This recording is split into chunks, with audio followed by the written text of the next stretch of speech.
of cannabis prohibition across the country. I'll tell you who's not celebrating. Big pharmaceuticals, private prisons.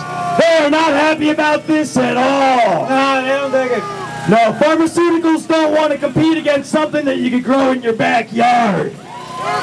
Plus, Pfizer parties don't look this fucking interesting. No, they really do not. Good for you guys. Where's the weed? Oh, that's illegal.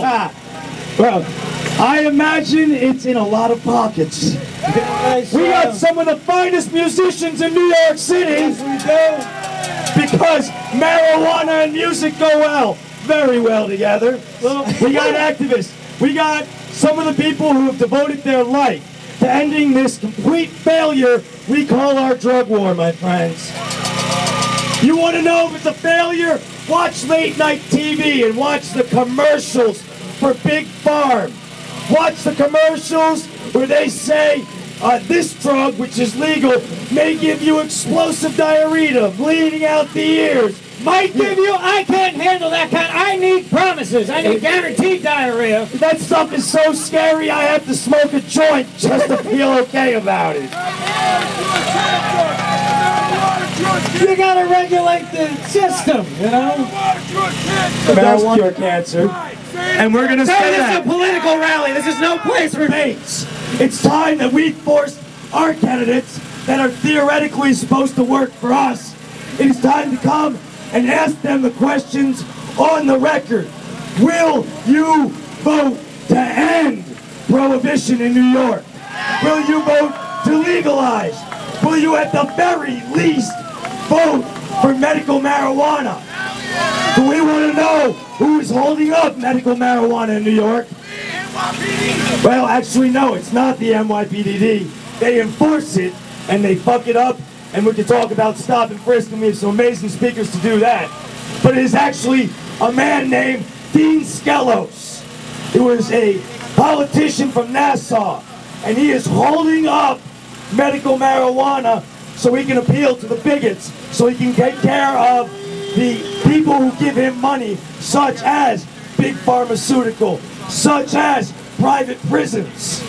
So this man who has come and he has said marijuana is the same thing as heroin. I've been getting ripped off then. You sure have. So I say this to Dean Skelos, let's put up your theory to a test. I'll take the Pepsi challenge on that one. I want you to go to a couple heroin heads, my brother's on heroin, and say they haven't had heroin for about 24 hours, and I want you to say, hey, I'm bringing the heroin. And then I want you to show up with marijuana and say it's the same fucking thing. I don't think it'll work out, my friends. No, I Wear a don't. phone book down the front of your Dean shirt. Skelos, Nassau County. This man is withholding medicine. I'm retired from the NYPD, where I was a police officer, a detective, a sergeant, and I retired as a lieutenant after over 20 years. While I was a detective, I worked undercover in narcotics.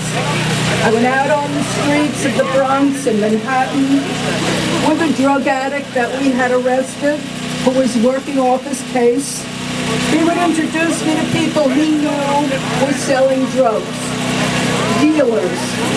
And I bought marijuana, heroin, cocaine, pills, whatever was for sale. And my backup team eventually arrested those dealers. Over the course of my time as an undercover narcotics detective, I made hundreds and hundreds of drug buys. And my teams arrested hundreds and hundreds of dealers, all in the name of the war on drugs. Here we are in 2013, decades later, and nothing has changed. People continue to use drugs, and police continue to lock them up. And let me assure you that most dealers are small-time drug dealers who sell to support their habit. From 2002 to 2012, the NYPD spent 1 million work hours arresting 440,000 people for marijuana possession, not even sales. I'm here today as a member of Law Enforcement Against Prohibition, LEAP, an international non-profit organization founded in 2002 by 5 police officers. We now have well over 100 speakers in over 15 countries. And they're police officers, prosecutors, judges, DEA agents, U.S. Marshals, corrections officers. And we have over 40,000 civilian supporters.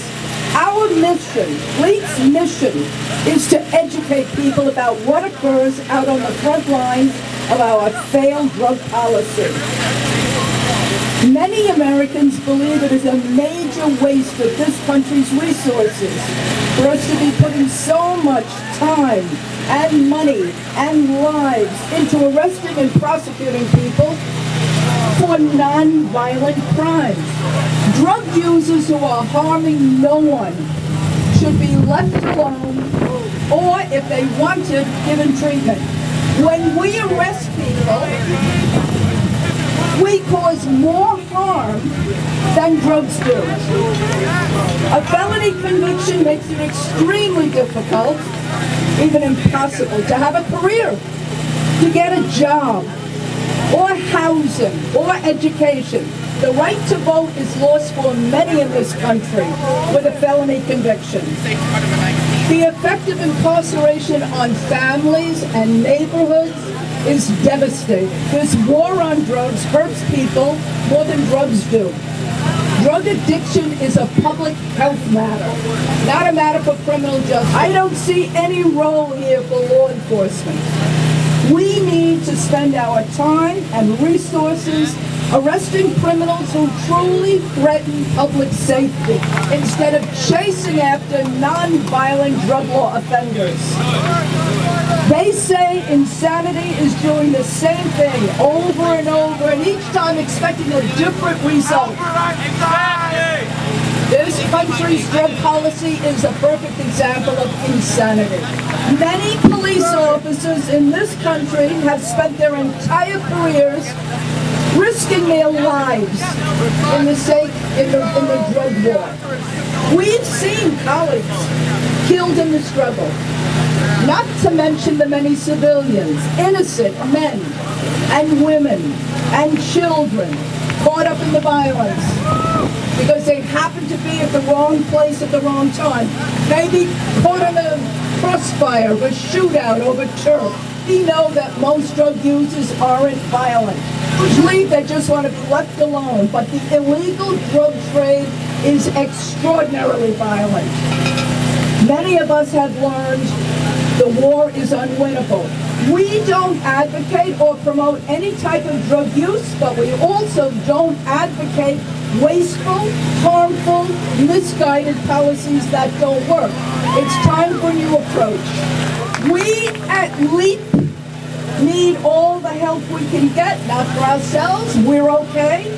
We need the help in order to be able to help those who will have their lives damaged, some destroyed. We can't afford to continue destroying the futures of so many young people. If you want to support the work we do, the best way to do it is to join LEAP, L-E-A-P. Because if we're going to change these drug laws, we have to create a grassroots movement. Hell yeah! We've already started those changes in this country. 15 states have already decriminalized marijuana use by adults. 18 have legalized medical marijuana. Colorado and Washington have legalized, regulated, and taxed marijuana use by all adults. There are similar bills now pending in the legislatures of Massachusetts, Maine, Rhode Island, and Oregon. You can help. Go to LEAP, L-E-A-P.cc. My name is Sal Albanese. I am a Democratic candidate for mayor of New York City, and I think the time has come to legalize it. have spent, New York City, over the last 10 years, $1 billion and 1 million police hours prosecuting people for marijuana. We have arrested tens of thousands of young people who now have permanent criminal records. What have we accomplished? Nothing. You know, I don't have to tell you that our laws are not working. I think New Yorkers deserve better.